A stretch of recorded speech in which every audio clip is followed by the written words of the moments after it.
जय हिंद दोस्तों, संगम सिटी प्रयागराज से मैं शशांक एक और नए वीडियो के साथ आपका स्वागत करता हूं। और दोस्तों, इस समय मैं मौजूद हूं प्रयागराज में मौजूद खुसरो बाग में। और इस समय ये खुसरो बाग के एंट्री के आसपास का ये माहौल है। काफ़ी खूबसूरत यह पार्क बना हुआ है।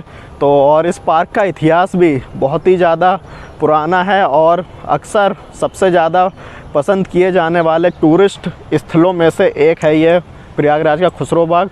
और इस समय आप ये देख सकते हैं इस पार्क के आसपास का ये माहौल।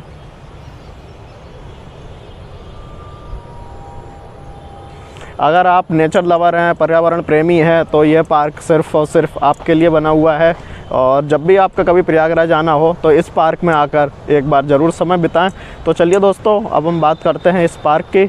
इस पार्क की अगर मैं बात करूँ तो यह खुसरो पार्क जो है, यहाँ पर जो खुसरो हैं उनकी बहन और खुसरो की राजपूत माँ का मकबरा स्थित है, जो काफ़ी ज़्यादा ऐतिहासिक और प्राचीन है। और खुसरो की अगर मैं बात करूँ तो खुसरो जहांगीर का सबसे बड़े पुत्र थे।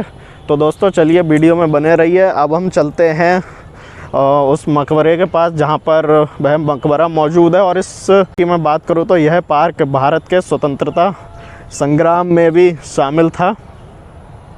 तो चलिए, वीडियो में बने रहिए आप, तब तक एंजॉय कीजिए इस पार्क के खूबसूरत दृश्य। अब मैं मिलता हूँ आपसे मकबरे के पास।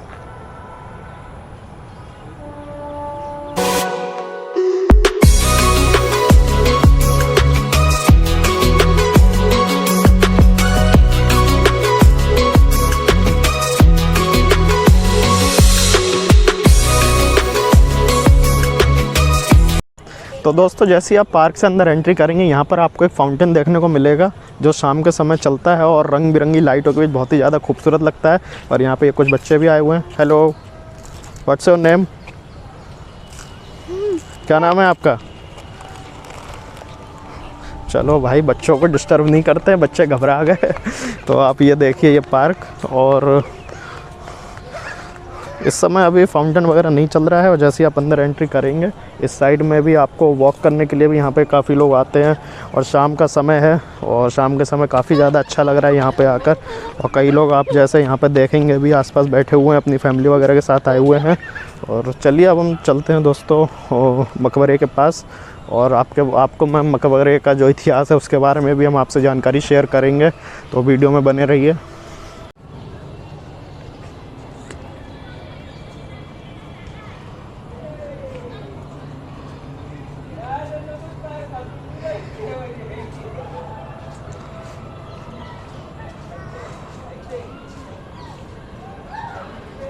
तो दोस्तों, इस समय हम आ चुके हैं मकबरे के पास। और इस साइड में आप देख सकते हैं यहाँ पर एक पहला मकबरा बना हुआ है और ये मकबरे के अंदर जाने का मुख्य द्वार है। और अगर इस स्थान के बारे में बात करूँ तो यह स्थान मुग़ल कालीन इतिहास की एक अमिट धरोहर है। और अगर आप प्रयागराज आते हैं और प्रयागराज जंक्शन से यह मात्र वॉकिंग डिस्टेंस पर है। प्रयागराज जंक्शन जो मुख्य रेलवे स्टेशन है, वहाँ से यह महज 500 से 600 मीटर की दूरी पर है। और इस साइड में अगर मैं आपको दिखाता हूँ, यहाँ पर एक बोर्ड पर देखिए इस खुसरो बाग के बारे में और प्रयागराज के एक छोटे से इतिहास के बारे में दिया गया है। ये खुसरो बाग, और यहाँ पर 1 2 3 4 मकबरे हैं। पहला मकबरा शुरू होता है सुल्तान खुसरो का मकबरा, उसके बाद आता है दूसरे नंबर निसार बेगम का मकबरा, शाह बेगम का मकबरा, बीबी तमोलन का मकबरा। और यहाँ पर मकबरे के बारे में भी एक छोटी सी जानकारी दी गई है। खुसरो जो थे, ये जहांगीर और शाह बेगम के सबसे बड़े बेटे थे। खुसरो सुशिक्षित और अपने शिष्ट व्यवहार एवं निर्विवाद व्यक्तित्व के कारण जनता में लोकप्रिय था। अकबर बुरी तरह से बीमार पड़े तब खुसरो के साथियों ने उनके ससुर मिर्ज़ा अजीज कोका और उनके मामा आमेर के राजा मान सिंह के नेतृत्व में खुसरो को गद्दी पर बिठाने का भरपूर प्रयास किया। परंतु अकबर ने अपने अंतिम समय में सलीम को गद्दी पर नियुक्त किया और सलीम को जहांगीर की पदवी से नवाजा। जहांगीर के गद्दी पर बैठने के कुछ महीने बाद खुसरो ने विद्रोह कर दिया, परंतु वह जहांगीर द्वारा परास्त कर दिया गया। उसे गिरफ्तार कर अंधा कर दिया गया था। अपने भाई खुर्रम, जिन्हें बाद में शाहजहां के नाम से जाना गया, की देखरेख में बंदी रहते हुए ही ईस्वी में उनकी मृत्यु हो गई। उन्हें खुसरो बाग में ही उनकी माँ के मकबरे के बगल में दफनाया गया। तो दोस्तों, यहाँ पर इन चारों के मकबरा बना है और उनके बारे में यहाँ पर जानकारी दी गई है। तो चलिए, अब हम चलते हैं मकबरे के पास और देखते हैं कैसा बना हुआ है ये मकबरा। और ये अगर इस खुसरो बाग की मैं बात करूँ तो यह बाग सुबह सूर्योदय से लेकर शाम को सूर्यास्त होने तक खुला रहता है और कई लोग इस बाग में आते हैं और यहाँ से हो रही है बाग की एंट्री।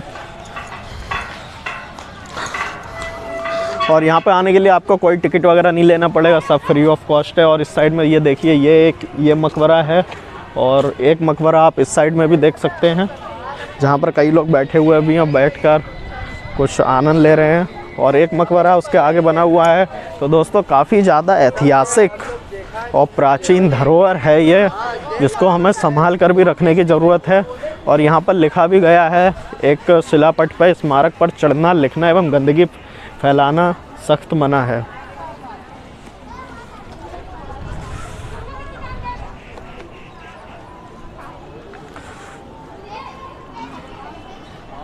और आप देखिए इस खुसरो बाग को, और इस बाग को चारों तरफ से लाल पत्थर की मोटी दीवारों से घेरा गया है। जैसे कि मैं इसको आपको थोड़ा पास से इन को दिखा देता हूँ। ये देखिए ये हमारा पुराना इतिहास है और आज के समय में इस तरह की ईंटें मिलना और इस तरह की मजबूती मिलना नामुमकिन है। जैसे कि आप नए पुल बनते हैं, 6 महीने पुल बन भी नहीं पाते, ढह जाते हैं।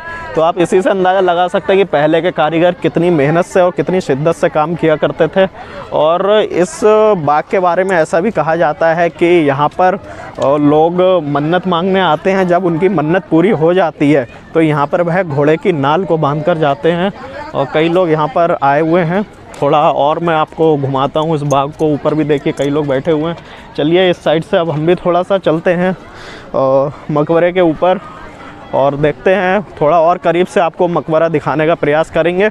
और इस स्थान को जो खुसरो थे उन्होंने अपने आराम करने के लिए भी यहाँ पर एक आराम गृह भी बनवाया था, जहाँ पर वह अक्सर आकर आराम किया करते थे। और इधर अगर मैं थोड़ा सा आपको और लेकर आता हूँ तो यहाँ पर आप देखेंगे एक शिलापट बनाई गई है। वहाँ पर ये किसका मकबरा है, किनका मकबरा है, उनके बारे में जानकारी दी गई है। तो चलिए हम देखते हैं। निसार बेगम टॉम, ये दोस्तों जो मकबरा है ये है निसार बेगम का, और इस समय इसको बंद किया गया है लोगों के लिए। एक बार आप पूरे मकबरे को ऊपर से देख सकते हैं, कितना ज़्यादा खूबसूरत ये मकबरा है।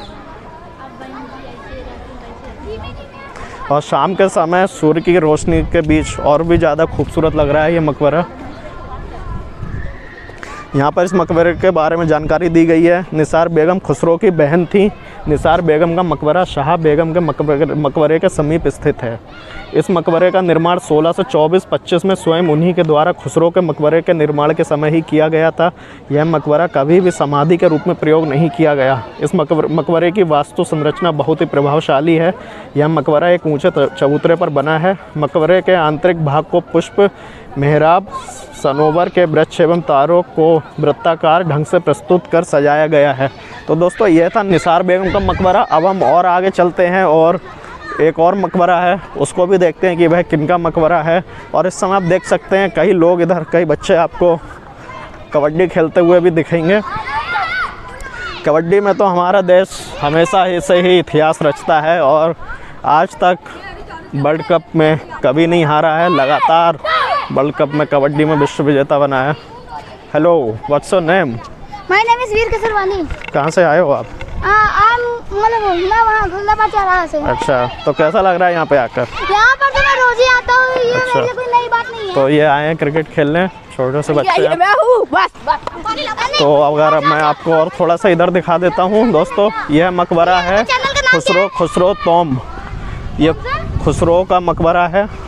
जो खुसरो सबसे बड़े बेटे थे जहांगीर के, और शाह और बेगम का बड़ा बेटा था खुसरो। सुशिक्षित और अपने शिष्ट व्यवहार एवं निर्विवाद व्यक्तित्व के कारण जनता के लोग प्रिय था। 1605 ईस्वी में अकबर बुरी तरह बीमार पड़े थे, तब खुसरो के साथियों ने उसके ससुर मिर्जा अजीज कोका और उनके मामा आमेर के राजा मान सिंह के नेतृत्व में खुसरो गद्दी पर बिठाने का भरपूर प्रयास किया था।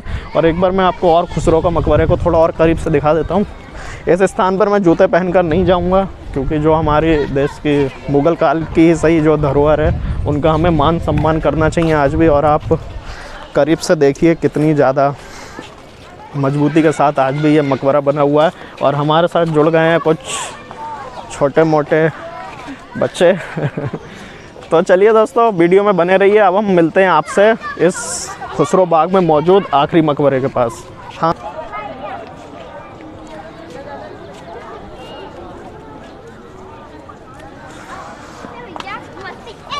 तो दोस्तों इस समय हम पहुंच चुके हैं शाह बेगम के मकबरे के पास, और इस साइड में शाह बेगम का मकबरा है जो आप इस साइड में देख सकते हैं। तीनों मकबरे लाइन से बने हुए हैं, और शाह बेगम का जो मकबरे है उसके बारे में यहाँ पे जानकारी दी गई है। जैसे यहाँ पे आप देखेंगे मुग़ल सम्राट जहांगीर के समय में यहाँ कई महत्वपूर्ण इमारतों का निर्माण हुआ, जिसमें उनकी पहली पत्नी मानबाई का मकबरा प्रमुख है। जहांगीर ने अपने पुत्र खुसरो के जन्म के पश्चात मानबाई को शाह बेगम की उपाधि दी थी, इसी कारण इस मकबरे का नाम शाह बेगम का मकबरा है। मानबाई आमेर के राजा भगवत दास, जो उस समय पंजाब के गवर्नर थे, की पुत्री थी और राजपूत राजा मान सिंह की बहन थी। 1584 ईस्वी में उनका विवाह सलीम के साथ हुआ और 1587 में उन्होंने खुसरो को जन्म दिया। सलीम मुग़ल शासक जहांगीर के बचपन का नाम था। राजकुमार सलीम ने इलाहाबाद से ही अपने पिता अकबर के खिलाफ विद्रोह का नेतृत्व किया था। शाह बेगम ने 1603 ईस्वी में इलाहाबाद में अफीम की अत्यधिक मात्रा में सेवन करके आत्महत्या कर ली थी। वह पिता पुत्र के बीच कड़वाहट को लेकर बहुत चिंतित और दुखी थीं। उनकी कब्र इस बाग में निर्मित है, जिसके बाद में खुसरो बाग के नाम से जाना जाने लगा। इस मकबरे का नक्शा जहांगीर के सबसे प्रमुख कलाकार अक्का राजा ने 1606 से 1607 ईस्वी के बीच तैयार किया था। यह एक 3 मंजिला इमारत है। इसकी छत स्तंभों पर खड़ी है, जिसके ऊपर एक बड़ी छतरी है। इसके ठीक नीचे शाह बेगम की कब्र स्थित है। मकबरे पर उत्कीर्ण अभिलेख जहांगीर के प्रसिद्ध लेखकार मीर अब्दुल मुस्किन कलाम द्वारा बेल बूटो जैसे दिखने वाले अरबी लेख से सजाया है। तो दोस्तों ये थी मकबरे की जानकारी जो मैंने आपके साथ शेयर की। और चलिए अब हम इस मकबरे के पास चलते हैं। और कवर तो मैं उनके अंदर से नहीं दिखा सकता कि इस समय उसको पूरी तरह से लॉक किया गया। और एक बार आप पूरे इस खूबसूरत खुसरो बाग को देखिए, कितना ज़्यादा अद्भुत अतुलनीय है ये हमारा खुसरो बाग, जो मुग़ल शासन की एक ऐतिहासिक धरोहर के रूप में जिसको जाना जाता है। और कई लोग भी यहाँ पर आते हैं। और इस साइड से भी खुसरो बाग का मुख्य द्वार मौजूद है, जहाँ से आप अंदर आ सकते हैं।